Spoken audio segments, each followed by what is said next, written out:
The sea air, thick with salt and the metallic tang of 1,000 idling diesel engines, was cold on Lieutenant Commander Michael Davis's face. He stood on the flag bridge of the USS Texas, a steel behemoth that felt less like a ship and more like a floating fortress, a piece of American bedrock torn from the continent and sent here, to this gray, churning patch of the English Channel. It was June 6, 1944. 6:31 in the morning. Through his standard-issue Navy binoculars, the coast of Normandy was a smudge of dark green and pale sand, a sleeping dragon that was about to be kicked awake. He lowered the glasses for a moment, the immense scale of the operation settling on him not with a crash, but with a deep, resonant hum that vibrated up through the deck plates and into his bones. He raised them again. The horizon wasn't a line separating sea and sky, it was a solid wall of steel. A city of ships, not hundreds, thousands. From his elevated perch, he could see the vanguard of their righteous crusade. The battle line was a grim row of titans, battleships like his own, heavy cruisers, a screen of destroyers cutting through the waves. Behind them, stretching back into the morning mist until they dissolved into ghostly shapes, was the true heart of the invasion, the transports and landing ships. A bridge of boats spanning the channel, a conveyor belt of men and machines pointed directly at Hitler's Fortress Europe. Davis had served in the Navy for 12 years. He'd seen the fleet at anchor in San Diego, a proud display of power. He'd escorted convoys across the wolf-pack-haunted Atlantic. He'd seen what a nation committed to a cause could put to sea. But this was different. This wasn't just a fleet launching an attack. This was the physical manifestation of an entire country's will, a nation's industrial might forged into a single, overwhelming spearhead. This was the arsenal of democracy, come to collect on a debt of freedom. The radio crackled nearby, a voice cutting through the static from the command ship, USS Ancon, where General Omar Bradley was orchestrating this controlled chaos. Davis didn't need to hear the words to know the message. He could see it with his own eyes. The first waves were forming, small Higgins boats circling like water bugs before straightening into lines, their prows aimed at the sector code named Omaha. He swept his binoculars across the approaching armada of landing craft. 1, 2, 5, 10, 20. He stopped counting. It was a fool's errand. In his sector alone, hundreds of them churned the water white, each one carrying 36 men, 36 individual stories, 36 reasons they were here. And behind them, more were being lowered from the transports. And behind those transports, more ships were arriving from the horizon. The line was endless. A river of men flowing east. Davis thought of the briefings back in Portsmouth, the staggering numbers that had seemed like sheer fantasy, like propaganda meant to bolster their own courage. But now, the fantasy was real, floating on the tide before him. The Supreme Headquarters Allied Expeditionary Force hadn't been estimating. They had been taking inventory. 6,939 vessels. The number was precise, clinical. Of those, 1,213 were warships like the Texas, the teeth and claws of this beast. The rest were its substance, its muscle and blood. The landing craft, the support ships, the merchant marine freighters that had once carried grain and lumber, now carrying tanks and ammunition. Davis knew the intelligence reports. The entire German Kriegsmarine, across every ocean and sea, could maybe float 400 operational ships. The Allies had brought nearly 17 times that number to a single 50-mile stretch of French coastline. There was a quiet certainty in that math. It wasn't arrogance. It was an engineer's confidence in his calculations. In that moment, Davis understood something that the men huddled in the German bunkers on that shore could not yet possibly comprehend. America hadn't just switched to a war footing. America had transformed its very soul into a singular, continental-scale war machine, a factory that ran 24 hours a day, fueled by a purpose that had been clarified in the flames of Pearl Harbor. This vast flotilla wasn't built in a year. It was the culmination of the sweat of riveters in the Kaiser shipyards in California, of assembly line workers in Detroit who had traded car chassis for tank hulls, of women who had learned to weld and wire and build the impossible. The promise of victory wasn't just in the hands of the soldiers in those boats. It was forged in the hearts of the millions of workers back home who had built this moment. At 7:15 in the morning, the Dragon awoke. The German coastal batteries began to spit fire, their shells throwing up plumes of water among the approaching landing craft. The response was immediate and terrible in its power. The entire Allied fleet seemed to exhale fire at once. On the Texas, the command came down for a fire mission. Davis relayed the coordinates to the fire control plot, his voice steady despite the adrenaline. He watched as the two massive turrets of the main battery, each housing two 14-inch guns, trained on a specific point on the bluffs overlooking Omaha Beach. The fortifications were part of Rommel's much-vaunted Atlantic Wall, a series of 12 primary fortified strongpoints along this sector, bristling with concrete, machine guns, and interlocking fields of fire. Rommel had called this the longest day. Davis felt a grim resolve tighten in his gut. It was their job to ensure that for the Germans it was also the last. The ship shuddered violently as the main guns fired, a deafening, soul-shaking roar that was more physical concussion than sound. Acrid cordite smoke washed over the bridge. Davis watched through his optics as 4 massive shells, each weighing as much as a small car, arced across the sky.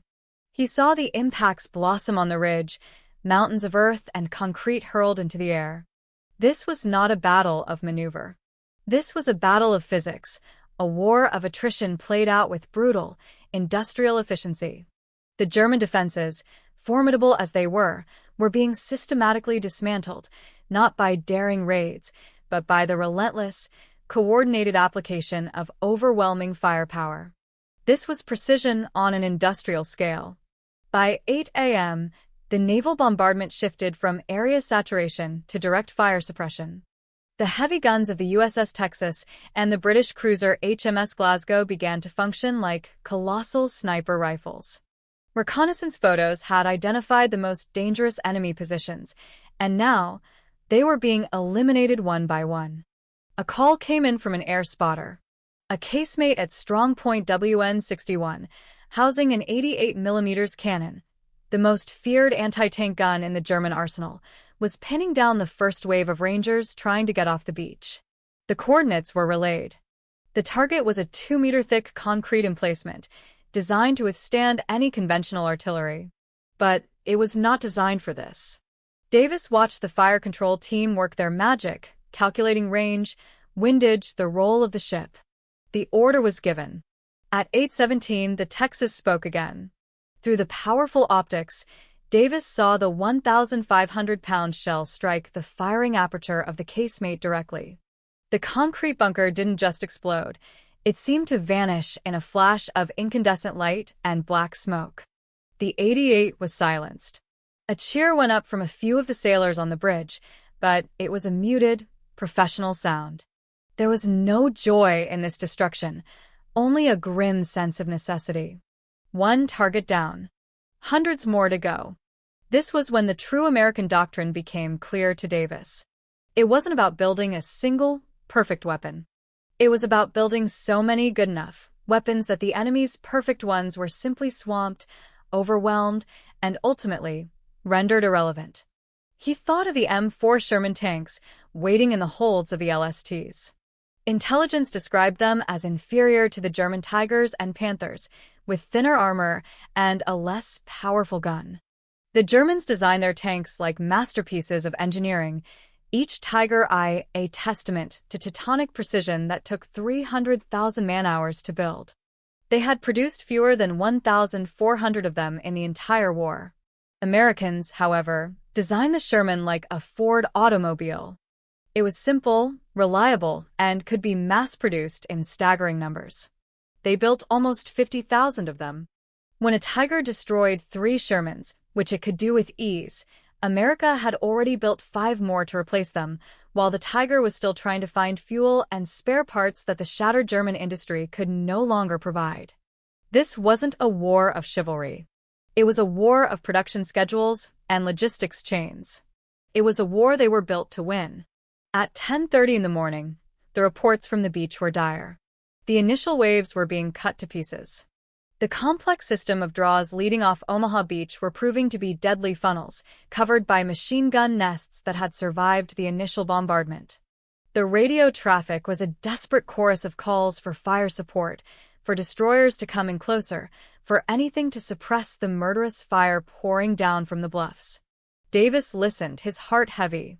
All the industrial might in the world couldn't stop a single bullet from finding a young soldier from Ohio or Iowa. General Bradley, on his command ship, was contemplating the unthinkable, withdrawing the troops and diverting them elsewhere. The foothold was hanging by the thinnest of threads. But the plan had accounted for this. It had accounted for casualties. It was built on the grim understanding that this would be a war of attrition, and they had the resources to bleed longer than the enemy. This wasn't a lie they told themselves. It was the central, brutal truth of their entire strategy. The weight of their industrial capacity was meant to absorb these losses, to replace men and machines faster than the enemy could destroy them, until the enemy simply broke. By 1400 hours, 2 o'clock in the afternoon, the tide began to turn, both literally and figuratively. From his perch on the Texas, Davis watched the relentless rhythm of the invasion unfold. It was a continuous, circular system of delivery and reinforcement. The Higgins boats would hit the beach, disgorge their cargo of men and equipment, and then retract, passing the next incoming wave on their way back to the mother ships to reload and do it all again.